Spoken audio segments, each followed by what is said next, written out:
और चलिए अब आपको ये बताते हैं कि युद्ध में अमेरिका के इस विनाशक की जरूरत आखिर क्यों है। अमेरिका की टॉमहॉक मिसाइलें, उसकी ताकत आखिर क्यों कही जाती है, इसको लेकर डिटेल आपके सामने रखते हैं। दरअसल ये टॉमहॉक मिसाइल को जमीन, समुद्र में मौजूद युद्धपोतों और पनडुब्बियों से दागा जा सकता है। अब इसी से दुश्मन के इलाके में घुसे बिना ही हमला संभव हो जाता है। ये लॉन्ग रेंज की क्रूज मिसाइल है, जो कि इसकी बहुत बड़ी खासियत के तौर पर देखा जाता है। इसकी मारक क्षमता अगर आपको बताएं तो 2500 किलोमीटर इसकी मारक क्षमता बताई जाती है, जबकि स्पीड 880 किलोमीटर प्रति घंटा की है। इसका वजन 1600 किलोग्राम बताया जाता है और इसकी बड़ी खासियत यह है, सटीक टारगेट लगाती है। जीपीएस और टेरेन मैपिंग से ये गाइडेड होती है और इसी का इस्तेमाल दुश्मनों के जो मिलिट्री ठिकाने होते हैं, कमांड सेंटर होते हैं, उनको तबाह बर्बाद करने में किया जाता है। इसकी लागत भी जान लीजिए, 34 करोड़ रुपए इसकी लागत बताई जाती है। लेकिन समस्या यह है कि एक टॉमहॉक बनने में लगभग 2 साल लगते हैं। अब इसीलिए ऑर्डर के बाद तुरंत उपलब्ध नहीं होती है और यही वजह है कि जब युद्ध में इनका तेजी से इस्तेमाल होता है, जैसे कि अभी ईरान संघर्ष में हुआ है,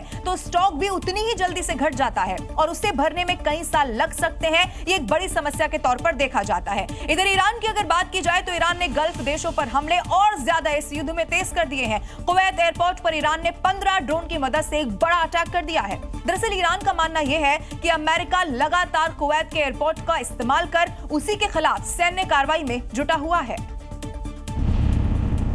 और यही वजह है कि अब ईरान ने अपने ड्रोन की मदद से कुवैत के एयरपोर्ट पर जबरदस्त हमला किया। हमले की वजह से पूरे इलाके में धुएं का गुबार उठता दिखा। हमला इतना विध्वंसक था कि कई किलोमीटर दूर से आग की लपटें दिखाई दे रही थी। हमले की वजह से इलाके में पूरी तरीके से हवाई सेवा बंद कर दी गई।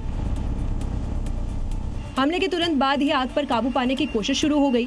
दरअसल ईरानी ड्रोन ने कुवैत के एक अंतर्राष्ट्रीय हवाई अड्डे के आसपास वाले इलाके को निशाना बनाया था, खासतौर पर रडार सिस्टम को।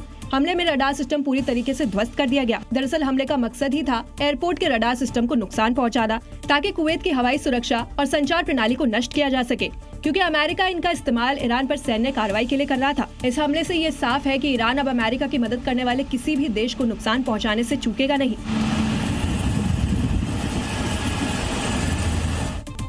ईरान से इस जंग में अमेरिका को एक के बाद एक बड़े झटके लगते जा रहे हैं। MQ-9 रीपर ड्रोन हो या फिर F-15 फाइटर जेट, ईरान का दावा यह है कि वो लगातार अमेरिका के विमानों और ड्रोन को इसी तरह से निशाना बना रहा है और अब ईरान ने बाकायदा अमेरिका की आसमानी आंख पर अटैक कर दिया है। हमले से अमेरिका को इतना बड़ा झटका लगा है कि उसकी सारी प्लानिंग धरी की धरी मानी जा रही है। ईरान ने अमेरिका के E-30 सेंट्री AWACS विमान को नष्ट कर दिया है। ईरानी हमले में तबाह हुए इस विमान की तस्वीरें भी सामने आई है, जिसमें विमान की हालत देखकर अंदाजा लगाया जा सकता है कि हमला कितना खतरनाक था। ईरान ने हमला सऊदी अरब में स्थित प्रिंस सुल्तान हवाई अड्डे पर उस वक्त किया जब विमान वहां तैनात था।